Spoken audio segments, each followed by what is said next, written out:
Et quand on voit l'actualité aujourd'hui, on devrait se poser beaucoup de questions.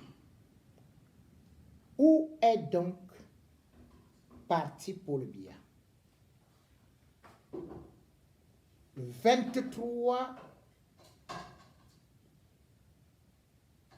avril 2022, un samedi noir à Douala. De fortes inondations, des maisons complètement sous l'eau, des enfants qui pleurent, des morts. On aurait attendu que Paul Biya, à la façon qu'il a agi promptement, lorsqu'il y a eu des inondations en Afrique du Sud, puisse aussi sortir un communiqué ou adresser un message. On a contrôlé la page de Biya. Biya n'est pas sorti. Pour ce énième drame, beaucoup me diront qu'on est déjà habitué à ce qu'ils ne compatissent pas au malheur de ses propres concitoyens. Soit.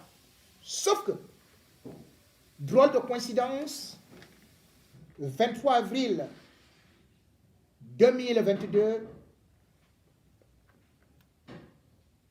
coïncide également à une autre date anniversaire. Cette date anniversaire est très importante pour la vie de Biya. En effet, c'est le 23 avril 1994 que Paul Biya prenait en mariage Chantal Biya. Ça fait donc 28 ans de mariage. Au 23 avril 2022. Un tel événement se célèbre toujours mieux que les anniversaires et on voit souvent Paul Biya aux côtés de Chantal Biya pour faire revivre la flamme. Sauf que on attend la flamme ne s'allume pas. Pas de photos, pas de vidéos pour cet événement exceptionnel qui pourtant est souvent accueilli de façon solennelle. Pour celles qui, à cette époque-là, avaient décidé de casser le veuvage de Paul Biya, son aîné de 38 ans. Chantal Biya faisait son entrée et on ne voyait pas qu'elle allait durer, d'autant plus que Paul Biya venait de perdre son épouse. Il y avait juste 2 ans. Mais au fil des ans, Chantal Biya s'est installée, est devenue presque vice-présidente. Mais cependant, constatant que son état était déclinant, on a pu voir Chantal Biya lors de la dernière sortie officielle de la présentation des vœux au Palais de l'Unité, tenir les bras de Paul Biya comme un enfant, tout comme au stade, le surveillant comme un individu vieillissant, agonisant, prêt à perdre la tête. Chantal Biya, 28 ans de mariage, a fini par prendre le pouvoir par l'usure. Et à l'usure, Paul Biya est devenu aujourd'hui un homme véritablement battu. Lorsqu'on voit les dernières actualités, il nous revient que la première dame a eu de vives altercations avec son mari, son époux, au sujet de l'éternel Nganga. Parti à Boubacar, on attendait que la flamme puisse sortir, la fumée, autant pour moi, la fumée du remaniement, la fumée d'un nouveau gouvernement, tant promis par le président ad vitam aeternam depuis 40 ans. Mais rien n'est sorti de là parce que les discussions ont été terriblement vives, de telle sorte que vendredi surpassé, lors d'une autre discussion très très vive, le président de la République a complètement perdu les pédales, est tombé. D'où son malaise, comme nous a parlé. Paul Biya ne se porte donc pas bien. Il va plutôt très mal, contrairement à ce qu'on croyait. Les services secrets ont tout fait pour essayer de nous détourner l'attention en organisant des vols d'hélicoptères, alors que Paul Biya était en train d'être exfiltré et d'être évacué selon les derniers rapports qui ont été envoyés à Emmanuel Macron en Europe.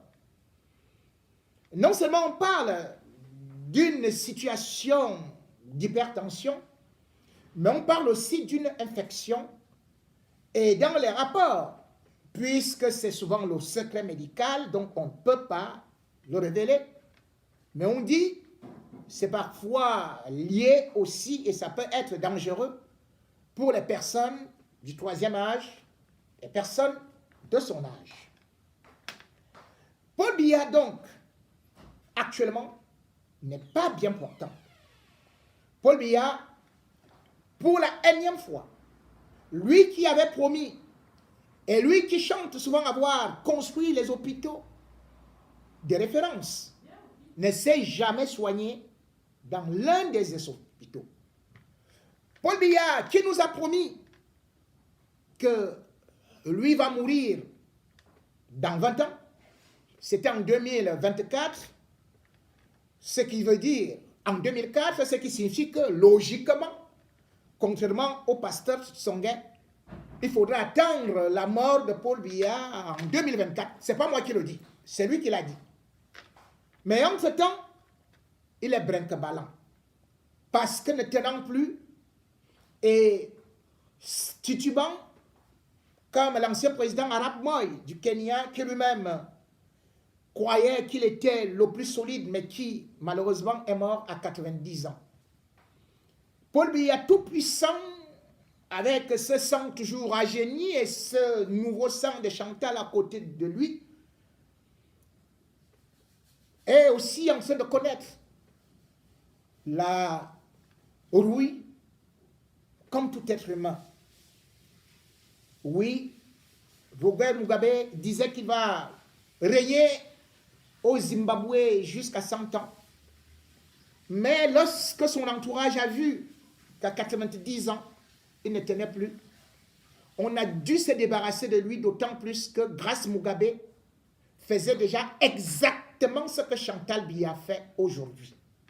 C'est elle qui décidait de tout, c'est elle qui dictait tout, et c'est elle qui plaçait qui elle voulait. Aujourd'hui, Chantal Biya a donc réussi à placer dans son entourage des gens terriblement importants. De telle sorte que même le fils du président, Franck Biya, a été pendant longtemps écarté du cercle, dans la mesure où lorsque Chantal rencontre Paul Biya, c'est plutôt dans le camp ou plutôt dans les rangs de Franck Biya où elle faisait sa pêche avec les enfants de son âge et s'est retrouvée par hasard, comme par effraction, au palais. Et l'homme d'étoudie, le vieux lion, avait bondi sur la viande fraîche et en a décidé de la conserver jalousement.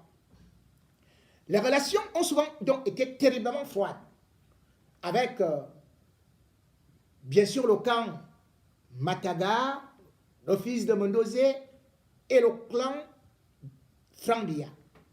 Il a fallu des négociations dans le camp présidentiel d'une personnalité que je ne vais pas citer le nom pour que Franck Biya puisse rencontrer de nouveau son père. Et dans la difficulté actuelle, lorsqu'il est encore tombé, c'est Franck Biya qui est arrivé. Et à l'instant où nous vous parlons, puisque tout est cadenassé, nous ne pouvons pas vous donner avec exactitude la situation de Paul Biya. Mais toujours est-il qu'il n'a plus toute sa lucidité, il n'a plus toutes ses capacités physiques intellectuel, mental, psychologique, d'autant plus qu'il est actuellement pris en otage et torturé par une femme qui ne fait actuellement qu'à sa tête et qui, avec Ferdinand Ngongo, est décidé à prendre les rênes du pays de façon officielle. On comprend donc aisément pourquoi est-ce que la signature, ou plutôt le décret relevant le professeur Messanga Nyamding du RDPC, lui quand même, qui se dit biaïste, suscite beaucoup de commentaires, au point où on se rend compte aujourd'hui que Biya n'a jamais signé ça. Biya ne pouvait pas signer ce décret dans la mesure où, non seulement il était en froid avec son épouse, mais surtout il était mal portant. On ne peut pas évacuer quelqu'un et la seule chose qu'il se préoccupe à signer, c'est l'exclusion du professeur Messanga Nyamding du RDPC. En fait, Ngongo sait que pour passer en force, il faut utiliser la machine du pouvoir. De la même manière que Biya avait eu à mettre la main, à faire main basse sur l'UNC, qu'il a baptisé plus tard le RDPC, parce que l'UNC, c'est le parti d'Amadou Ahidjo. Ngongo est en train de vouloir récupérer aujourd'hui le RDPC pour en faire son propre outil. Et parmi ses ennemis, et ceux qui parlent beaucoup, qui sont bel et bien à l'intérieur du parti, il sait très bien que Messanga Nyamding ne porte pas à cœur ses projets machiavéliques d'aller jusqu'au bout. C'est pour ça donc qu'il a voulu l'écarter. Mais cependant, il y a des grosses frayeurs. Parce que Ngongo est en train de vouloir prendre certaines bases qui étaient fidèles à Biya. Chaque fois que Paul Biya a voulu se représenter, l'appel est venu d'où? Du camp des Étones, l'appel de la Léquier. Les premiers supporters de Paul Biya, la base de Paul Biya, ce n'est pas Mbomaka, ce n'est pas le Sud, c'est bel et bien chaque fois la Léquier. Curieux hasard, Ngongo n'est pas du RDPC. Ngongo n'est pas secrétaire général du RDPC, qui est un Kwete. Mais curieusement, il y a une note confidentielle qui est en train de, qui a circulé et qui m'est parvenue et que je vais vous faire découvrir. Cette note montre clairement que actuellement, Ngongo est en train de vouloir récupérer le RDPC en passant par la Léquier. Il a donc initié certains bras pour court-circuiter ceux qui sont même supposés souvent soutenir Paul Biya, et il est passé par ceux qui travaillent avec lui au niveau de la présidence de la République. Le 24 avril 2022, une réunion va donc se tenir à Monatélé à la convocation de Ngongo. Et cette réunion est convoquée par un proche qui est conseiller à la présidence de la République. Ce qui me pousse à vouloir vous faire découvrir cette note et que je vais vous expliquer, c'est qu'en réalité, derrière ce communiqué, on est en train de virer celui qui a souvent soutenu Paul Biya matin, midi, soir. On ne veut plus passer par lui, à savoir le ministre Eyebe. Voici ce que Ngongo, ou plutôt, voici ce que Benoît Ndong Soumet, ministre chargé des missions à la présidence de la République, écrit. Cette lettre a été offerte aux élites, aux députés et même à certains opposants de la Lequier sur pli fermé. La réunion doit se passer à huis clos, pas d'enregistrement. Cette lettre date du 19 avril 2022. Constatez que l'exclusion de Messanga Nyamding, c'est le 19 avril 2022. Le 19 avril 2022, Paul Biya est dans les pommes. Il ne peut rien signer. Et voici ce que Benoît Ndong Soumet, ministre chargé des missions à la présidence de la République, écrit. Objet. Rencontre de la classe politique, des élites et du commandement traditionnel de la Lequier du 24 avril 2022 à Mona Télé. Je ne vous dis pas si c'est monsieur ou madame, parce que je ne veux pas donner les indications, comment j'ai eu toutes ces lettres. Je les ai toutes. Hein. Je vous ai dit, on dit souvent que je suis infiltré. Oui, je suis infiltré à la présidence. Tout ce que vous faites là-bas, j'ai ça.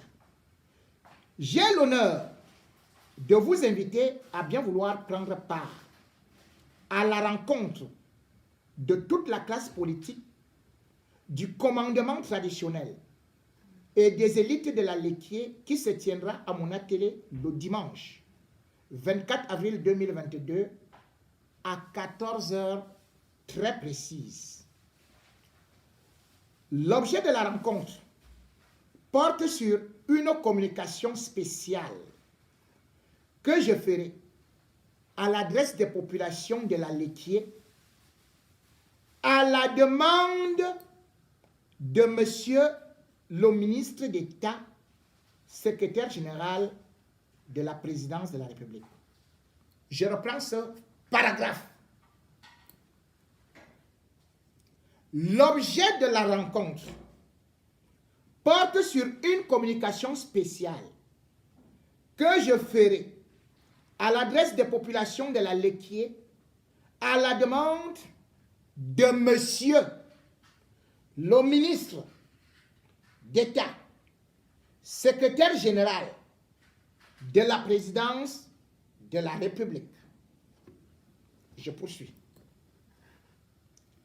Y prendront également part les parlementaires, les conseillers généraux régionaux, les maires, les chefs traditionnels de premier et second degré et deuxième degré, les membres du comité central du RDPC, les membres du bureau national de l'OFRDPC, le président par intérim du bureau national de l'OJRDPC, les leaders des autres partis politiques et quelques élites marquantes du département de la Lequier.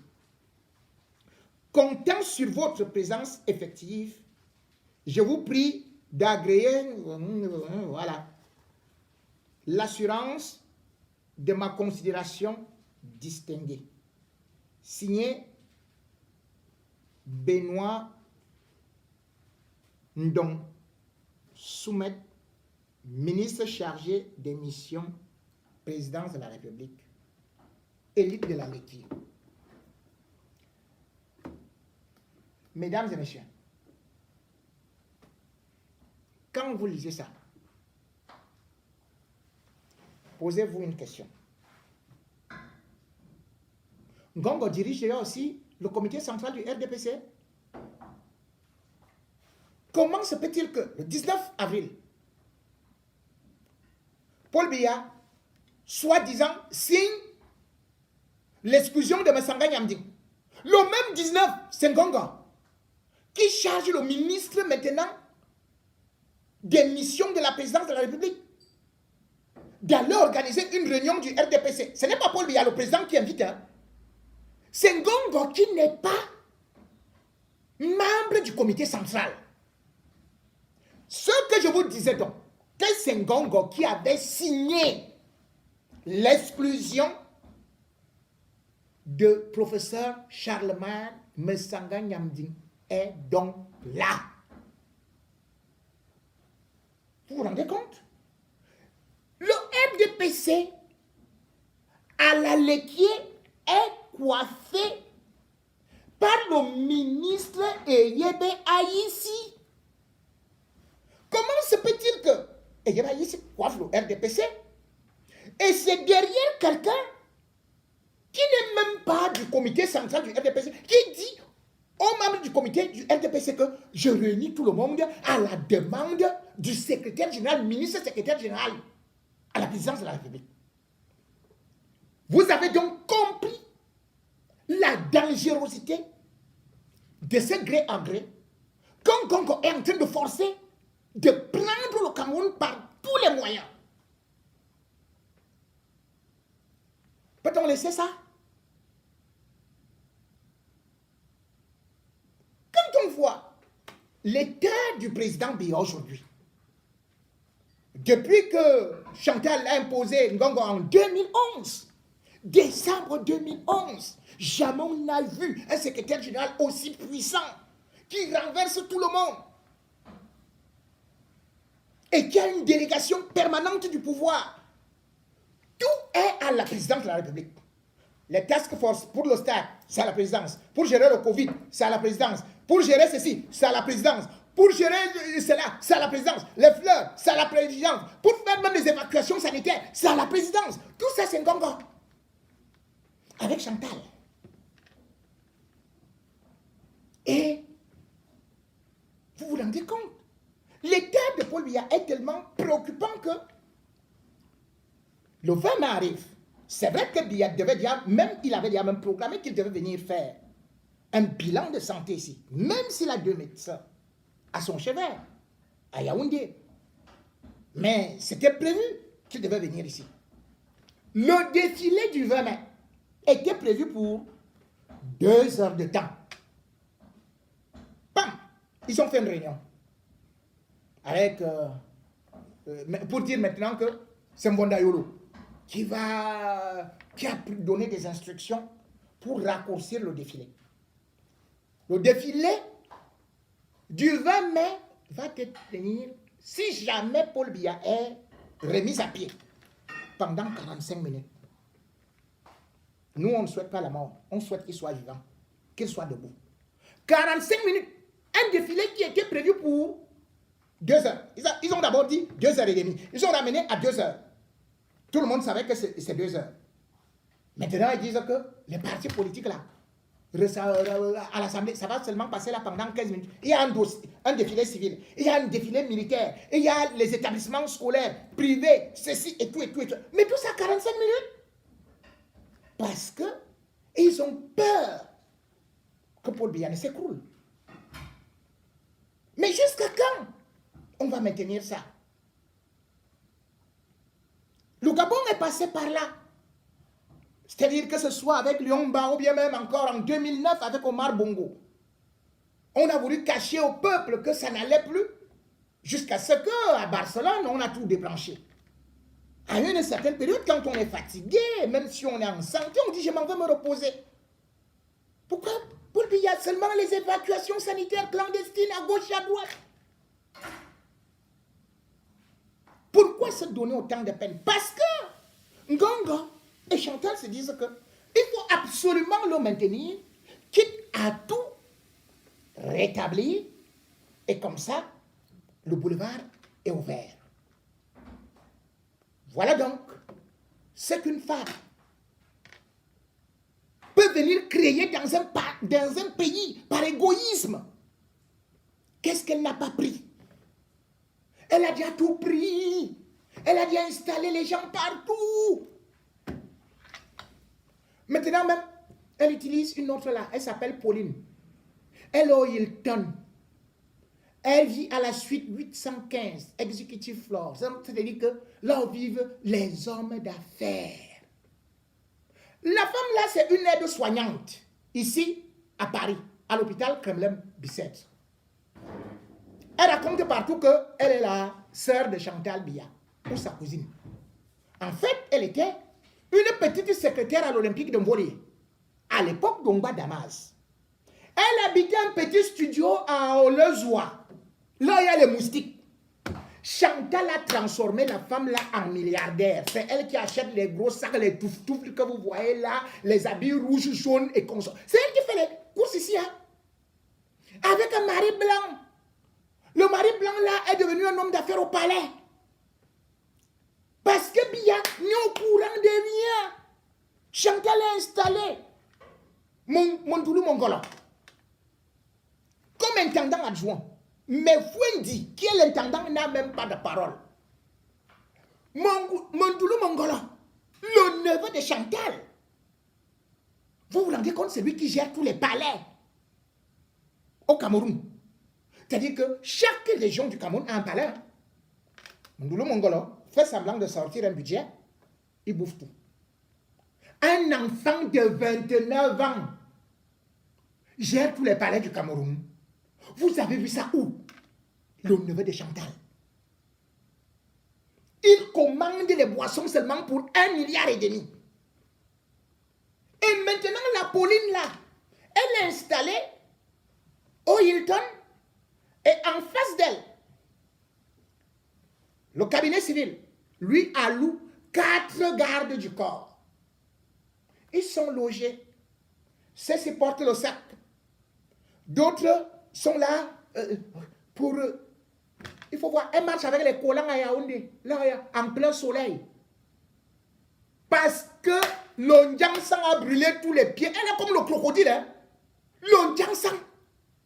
Mamie Ndiang-sang. Cette femme-là sort seulement l'argent comme ça. Et vous savez, le plus grave, c'est que quand tu sors de là, en face du Hilton, si vous partez même aujourd'hui, vous allez voir une Mercedes 500 garée. La Mercedes là, c'est la cousine de Chantal Biya. Pauline, une aide-soignante au Kremlin-Bicêtre. C'est elle qui s'occupait de Maman Rosette, la mère de Chantal, quand elle venait. Elle faisait des petites courses. Elle est devenue la femme qui fait les évacuations sanitaires avec son mari au Cameroun.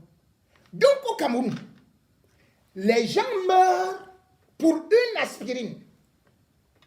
Voilà une femme qu'on appelle Pauline, qui est aide-soignante et qui, avec quelqu'un qui ont dit qu'il est le docteur de Paul Biya, le médecin de Paul Biya. Ce docteur, il travaille à la CNPS. Il monte les dossiers pour le clan Nanga. C'est-à-dire que tu es comme ça là chez toi, on dit bon, écoute, on va faire que tu ailles te reposer, machin, tout et tout, tu vas faire des courses et tout et tout. Boum, on signe. Docteur, il est valide. Évacuation sanitaire. 100 millions. Tu viens soit, tu vas à Kremlin-Bicêtre ou tu vas au quoi là-bas, au hôpital américain. Tu vas faire un check-up. Ça te prend peut-être même 2 millions là-bas. 98 millions, tu fais des courses, tu repars. Pauline. Allez au 8e étage au Hilton. Cette femme-là, au lieu de travailler en France, elle est tout le temps au Cameroun avec son mari blanc qui gagne les marchés à la présidence de la République. Et c'est Mondoulou Mongolo, le neveu de Chantal, qui paye tout ça. Vous avez vu, on est dans quel pays ça? Comment cette femme déteste les Camerounais comme ça?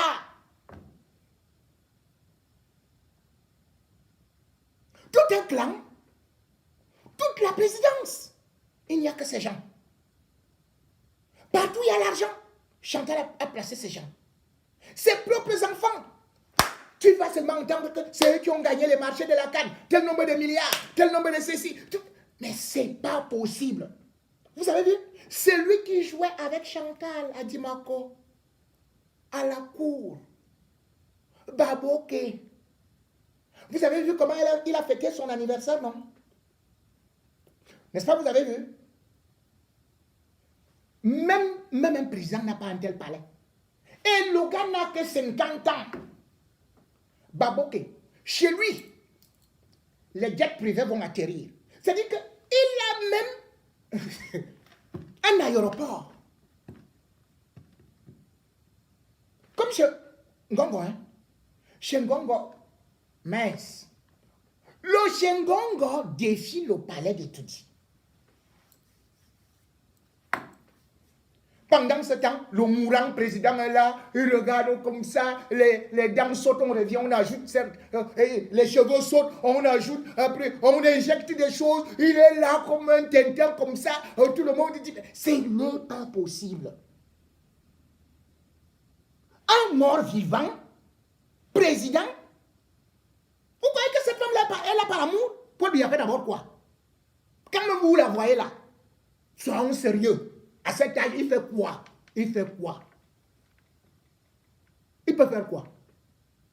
Ce n'est pas l'amour, c'est l'argent. Et c'est le pouvoir. C'est un gain. Paul Biya est là. Mais il n'est pas là. Il n'est plus là. On cherche tout simplement, pendant des cérémonies, à injecter, à remonter un truc, un robot qui va venir tenir, s'il peut réussir à faire ceci. Mais non, le Cameroun ne va pas. Au moment où nous avons besoin d'un vrai président. En ce moment où le monde est en mouvement, où il y a des guerres, il faut prendre des décisions. On se retrouve avec un arrière-arrière-grand-père. Qu'une jeune fille est en train de trimballer comme un enfant. Qu'elle gronde comme un petit enfant. Biya est devenu comme un bébé. La seule photo, toutes les photos, il la prend là. Viens te placer là. Il prend un gros chapeau. Dans la maison, hein, comme les anciens planteurs qui achetaient le cacao là. Il met ça sur Paul Biya. Il met, c'est toujours la même gangoura, hein, blanche. Après, il prend l'écharpe. Il enroule autour de Paul Biya. Elle sert pour que Paul Biya ne parle même pas. Regardez le château qu'elle a eu à construire là-bas, au niveau de Bastos. L'argent coule à flot. Mais nous, notre pays est au poteau.